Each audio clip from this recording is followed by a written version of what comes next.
Can narcissists really change? I know that's a question that has gripped a lot of people for very emotional and personal reasons. I understand the importance of the question and I want to talk to you about it. I don't have the final answer on the problem. It's very, very complicated.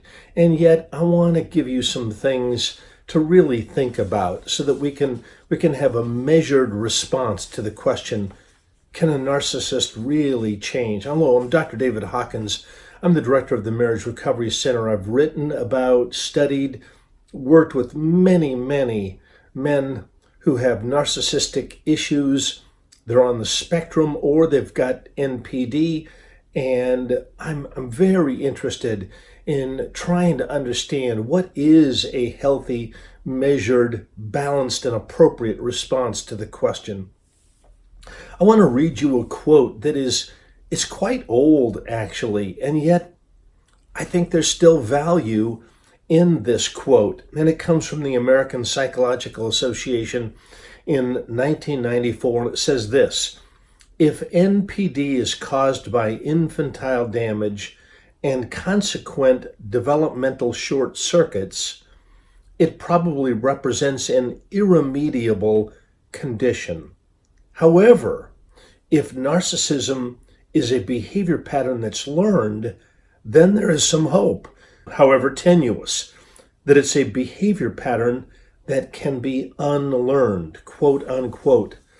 1994, and yet I think there's still value in it today. And this is a two-part series, so I want you to stay tuned. After I'm finished with this video, I'm going to be sharing some more on how to know if change can really occur. But so the APA said many years ago, if it's a behavior pattern that's been learned, it can be unlearned.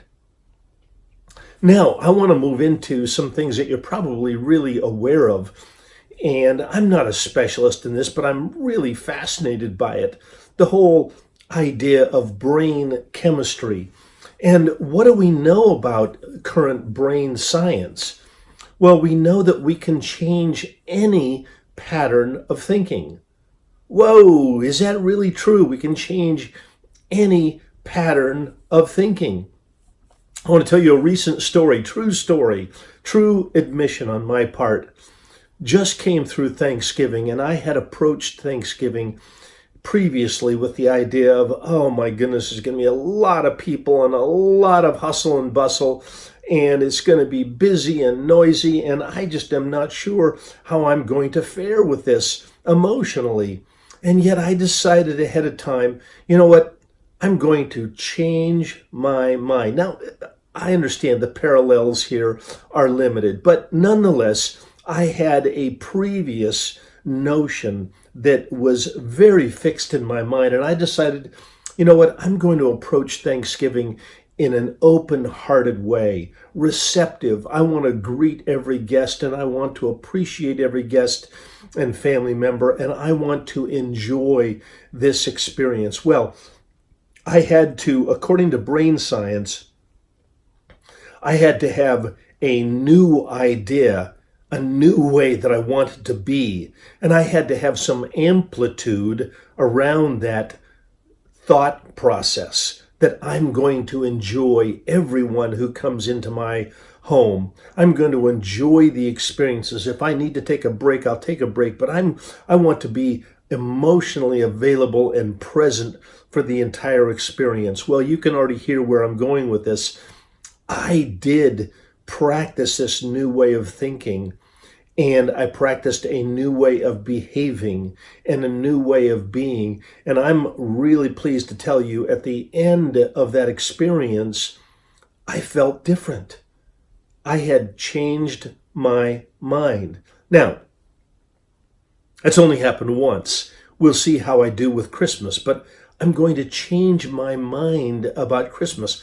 I'm going to change my mind about a lot of things. And so you can hear the point here. That is, if so many of our thoughts and behavior patterns are unconscious, and if we make them conscious, can the narcissist, can the borderline, can the depressed, can they take control of their thoughts and behaviors if they're so motivated to do so? And can they change their mind? Well, we now know that the brain actually changes. Thoughts are gone. New thoughts can replace old thoughts. And so the latest research supports the notion that we have the natural ability to change our brain and body by thought alone.